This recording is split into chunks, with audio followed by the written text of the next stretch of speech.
क्या इस मुलाकात के बाद भारत और अमेरिका के बीच हुई डिफेंस डील पर कोई असर पड़ सकता है?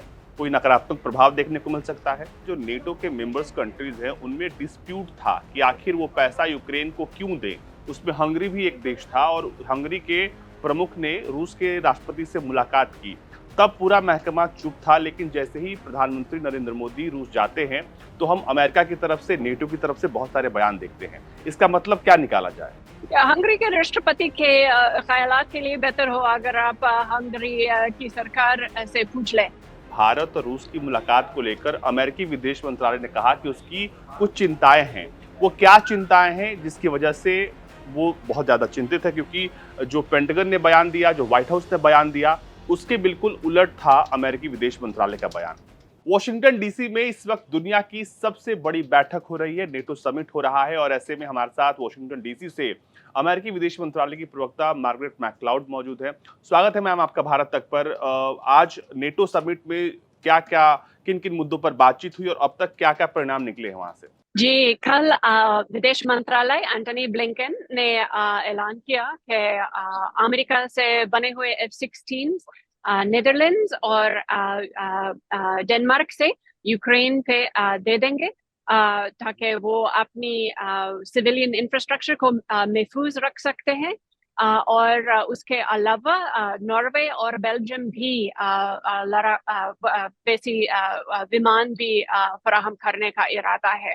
उसके अलावा एयर डिफेंस सिस्टम्स जिनमें पेट्रियट मिसाइल्स भी शामिल है, उसका प्रोग्राम भी बनने वाले हैं। और हमारा अपेक्षा ये है कि इसी गर्मी मौसम में यूक्रेन के स्काई में ऐसे विमान उनकी सुरक्षित के लिए काम कर सकते हैं। लेकिन आज तो जी जी जी जी बताएं। जी, आज दोबारा heads of state, heads of government का सरबराही इजलास, शिखर सम्मेलन होगा। 2 सेशंस है और यूक्रेन के बारे में, यूक्रेन कॉम्पैक्ट का ऐलान होने वाले हैं। ये इजलास में बातचीत में हम यूक्रेन के नेटो भविष्य के सदस्यता का फल बनाने की बात हो रही है। लेकिन सवाल तो ये है ना कि यूक्रेन बहुत लंबे समय से जिसकी मांग कर रहा है, उसको वो नहीं मिल रहा, और तकरीबन युद्ध को अब 2 साल होने को हैं। अब उसके पास अब जाकर फाइटर जेट्स पहुंच रहे हैं। तो आपको नहीं लगता कि एक तरफ जब स्विट्जरलैंड में आप इस समिट हो रहा है और उसके पास अब इन तमाम गतिविधियों के बाद ये जो एस्केलेशन है और तेज हो जाएगा? यूक्रेन तो एक बहुत पेचीदा सूरत हाल में है अभी। और नेटो का जमहूरियत का लोकतंत्र का एक बुनियादी उसूल भी है। और यूक्रेन उनकी भविष्य के लिए उनकी लोकतंत्र और मजबूत करने का काम कर रहे हैं। वो करप्शन के खिलाफ लड़ रहे हैं। और हमारा इरादा ये है कि इस ठोस मार्ग में बहुत क्लियरली जरूरी इकदामात बताया जाएगा ताकि वो सब जरूरी शिरकत पूरा करके वो नेटो सदस्यता हासिल कर सके। मुझे एक बात और समझाइए कि जो नेटो के मेंबर्स कंट्रीज हैं, उनमें डिस्प्यूट था कि आखिर वो पैसा यूक्रेन को क्यों दें। उसमें हंगरी भी एक देश था और हंगरी के प्रमुख ने रूस के राष्ट्रपति से मुलाकात की। तब पूरा महकमा चुप था, लेकिन जैसे ही प्रधानमंत्री नरेंद्र मोदी रूस जाते हैं, तो हम अमेरिका की तरफ से, नेटो की तरफ से बहुत सारे बयान देखते हैं। इसका मतलब क्या निकाला जाए? हंगरी के राष्ट्रपति के ख्यालात के लिए बेहतर हो अगर आप हंगरी की सरकार से पूछ लें। लेकिन मैं इतना ही कह सकती हूँ कि नेटो के इत्तेहादी, नेटो के एलाइज जो है वो सिर्फ कंसेंसस से फैसला करते हैं। सो वो स्टेटमेंट जो आने वाले हैं वो सिर्फ उसमें सिर्फ वही शब्द है जो हर एक मेंबर से मुत्तफिक है। रूस को लेकर, रूस को रोकने को लेकर क्या कोई रणनीति यहाँ से बनाई जाएगी या बनाई जा रही है? जी, हम समझते हैं कि अभी यूक्रेनी लोग अपनी आज़ादी, अपनी शनाख्ती, अपनी राष्ट्र के लिए लड़ रहे हैं। वो सोवियत यूनियन का अनुभव है और वो जुल्माना ज़माने वापस नहीं जाना चाहते हैं।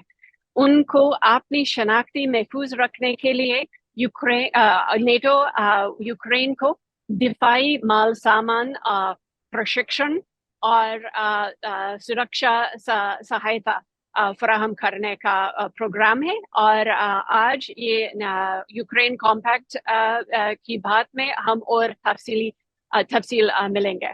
बिल्कुल। और मेरा एक और सवाल आपसे यही है कि भारत और रूस की मुलाकात को लेकर अमेरिकी विदेश मंत्रालय ने कहा कि उसकी कुछ चिंताएं हैं।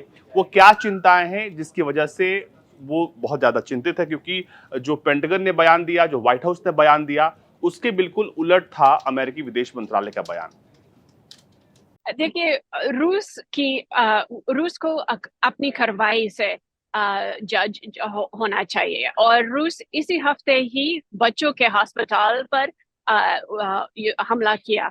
और इस अस्पताल में कोई यूक्रेनी फौज से ताल्लुक नहीं है, वहां पे कोई सैनिक नहीं थे। और ये पहली बार नहीं है कि रूस ऐसी सिविलियन इंफ्रास्ट्रक्चर, आम लोगों के सहूलतें पर टारगेटिंग करते हैं। हम समझते हैं कि रूस पर एतबार करना बहुत खतरनाक है। इसलिए हम हमारे इंडियन पार्टनर्स को कह रहे हैं कि एहतियात से उनके रूस से ताल्लुकात रखें।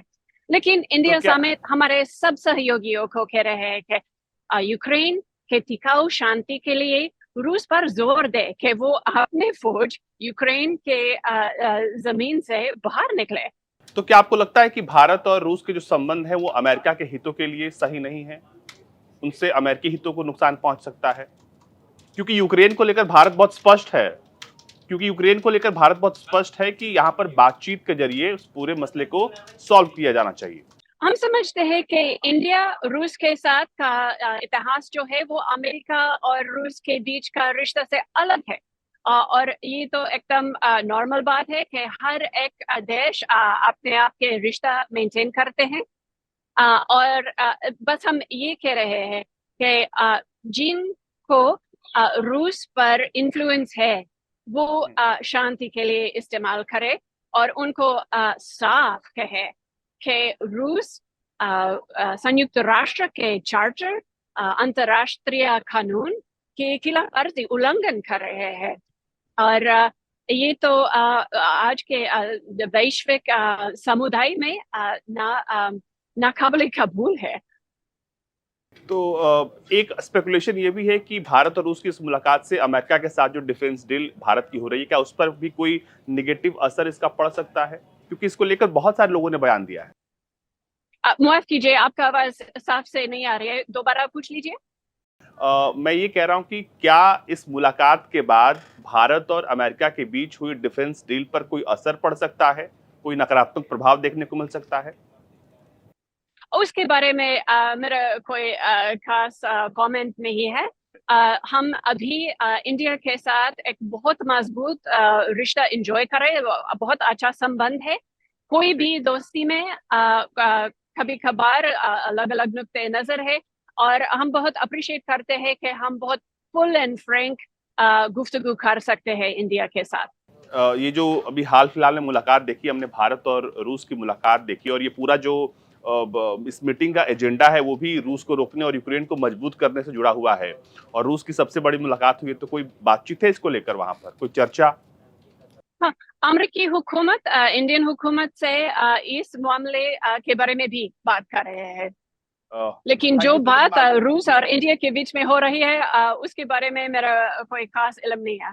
Thank you so much Margaret, thank you so much अपना वक्त देने के लिए और इतने कम शॉर्ट नोटिस टाइम में हमारे साथ जुड़ने के लिए।